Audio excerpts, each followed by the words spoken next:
যেভাবে একটা সরু জায়গার উপরে একেবারে কম প্লটের উপরে প্রায় 5 তলা গড়ে তোলা হয়েছে, সম্পূর্ণ বেআইনি, নোটিশ দেওয়া হয়েছিল, তারপরে কিন্তু এই ভাঙার কাজ করা হচ্ছে। আশেপাশে প্রচুর বাড়ি রয়েছে, বাড়ির যাতে কোনো ক্ষতি না হয় সেই নির্দেশ দিয়েছেন এবং মন্ত্রী তিনি নিজে দাঁড়িয়ে থেকে সরেজমিনে খতিয়ে দেখছেন এবং তিনি কিন্তু তদারকি করছেন। 6টা প্রিমাইসেস আইডেন্টিফাই করা হয়েছে।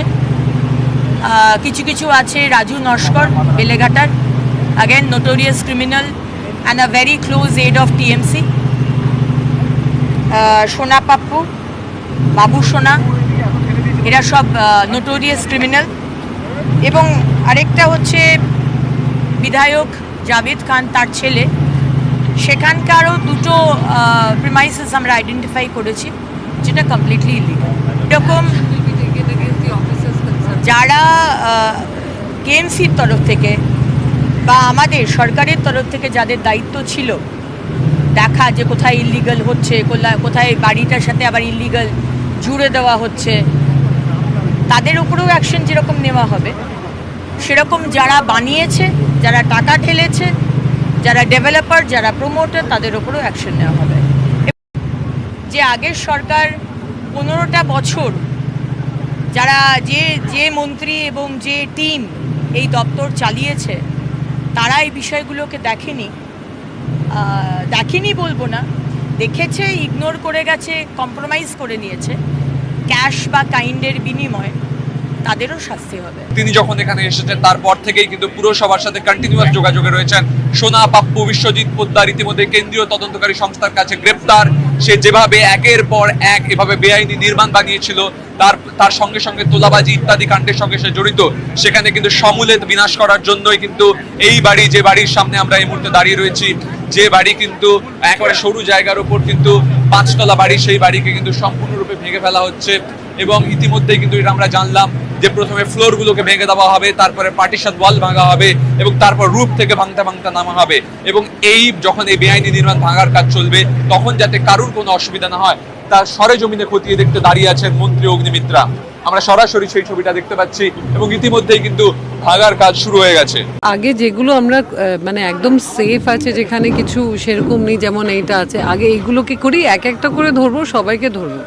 যেটা বেআইনি সেটা বেআইনি, এইটা তো শুরু করেছি, now this shall continue, this will continue. একদম ওদেরও দোষ আছে, যাদের নজরদারি দেওয়ার দায়িত্ব আছে তারাও মানে they are also liable for this and action will be taken against them also. That is there, definitely. মুখ্যমন্ত্রী শুভেন্দু অধিকারীর কড়া বার্তা, কোনো অবৈধ নির্মাণ রাখা যাবে না। তারপরে আমরা দেখলাম আজ সকাল থেকে যে তিলজলা 2টো অবৈধ নির্মাণ, তিলজলা রোডের ওপরে, অর্থাৎ তিলজলার 2টো অবৈধ নির্মাণ, একেবারে রাস্তার ধারে 2টো বহুতল নির্মাণ করা হয়েছে, অবৈধভাবে এই 2টো বহুতল নির্মাণ করা হয়েছে। সেই নির্মাণ 2টো ভাঙার কাজ আর সকাল থেকেই শুরু হয়ে গেছে। বুলডোজার দিয়ে সকাল থেকেই কিন্তু এই নির্মাণ 2টো ভেঙে ফেলা হচ্ছে। একদিকে যেমন একেবারেই রাস্তা ছোট, অর্থাৎ এত ছোট রাস্তা, এত সরু রাস্তার ওপরে এই 2টি বহুতল এবং 2টি বহুতলই 7 তলা, ফলে অবৈধ এই 2টি বহুতল নিয়ে কিন্তু আগে থেকেই পুরসভার তরফে নোটিশ দেওয়া হয়েছিল, কিন্তু কোনোভাবেই পুরসভার সাথে কেউ যোগাযোগ করেনি। তারপরেই কিন্তু আজ সকাল থেকে বুলডোজার দিয়ে ভেঙে ফেলা হচ্ছে তিলজলার 2টো অবৈধ নির্মাণ। সিআরপিএফ জওয়ানরা তারা এলাকা ঘিরে রেখেছে এবং সিআরপিএফ জওয়ান অর্থাৎ কেন্দ্রীয় বাহিনীর পাশাপাশিও কিন্তু কলকাতা পুলিশের যারা কর্তারা রয়েছেন, কলকাতা পুলিশের আধিকারিকরা তারাও কিন্তু রয়েছেন। সবার উপস্থিতিতে এই অবৈধ নির্মাণ সেটা একেবারেই বুলডোজার দিয়ে ভেঙে ফেলা হচ্ছে। রাস্তার ধারে এইভাবে অবৈধ নির্মাণ দিনের পর দিন প্রশাসনের মদতেই তৈরি করা হয়েছে, এরকমই কিন্তু অভিযোগ রয়েছে। এবং মুখ্যমন্ত্রী শুভেন্দু অধিকারীর ঘোষণার পরেই, তার এই কড়া বার্তার পরেই আজ সকাল থেকে কলকাতার 5টি জায়গায় এই